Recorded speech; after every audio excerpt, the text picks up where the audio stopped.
Icyambere abisha b'inyuma n'abahanura b'inyuma kirasa n'icyo twe twavuze mbere baturuka hagana hehe. Icya kabiri turebe barangwa n'iki.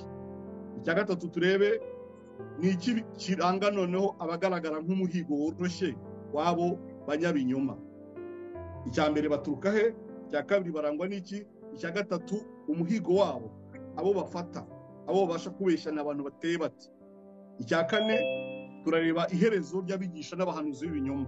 Icya gatanu turebe nanone iherezo ry'abiyemeje gukomeza kwizera kwabo no mu bihe bibi nk'ibi ngibi.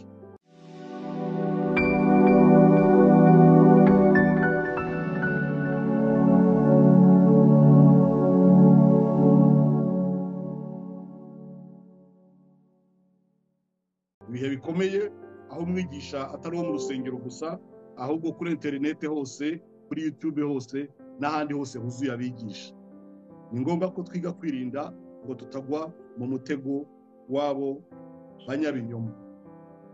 Petero aratubwira ngo iki mu gusubiza ikibazo cy'aho baturuka. Turabisanga muri urwo rwandiko rwe rwa kabiri, igice cya kabiri ku murongo wa mbere. Aho niho hasa nk'ahateye ubwoba kandi. Petero avuga ngo iki rero? Rwandiko rwa kabiri igice cya kabiri umurongo wa mbere. Aravuga ngo ariko nkuko hariho abahanuzi b'ibinyoma badutse mu bwoko bwa Isirayeli, niko no muri mwe hazabaho abigisha b'ibinyoma.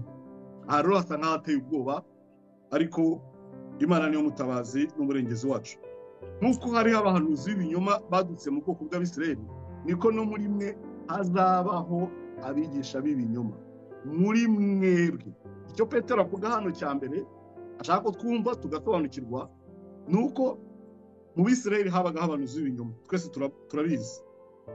Ariko Satani wa kera ntiyahindutse, niwe Satani ubu ngubu nanone.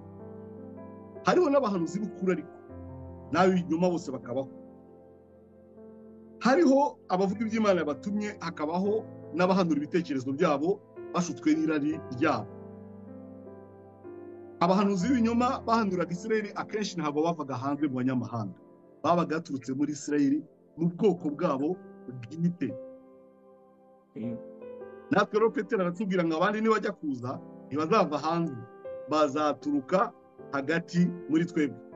Na Pawulo yabyanditseho ubwo yaragiye gusezera itorero ry'Abefeso, tubibona aho mu byakozwe n'intumwa igice cya 20 ku murongo wa 29. Pawulo nawe yarabizi. Bamaze gusenga bagiye kumusezerera ngo agende, ababwira ijambo rikomeye ryo gutekereza. Arababwira ngo ni byakozwe n'intumwa igice cya 20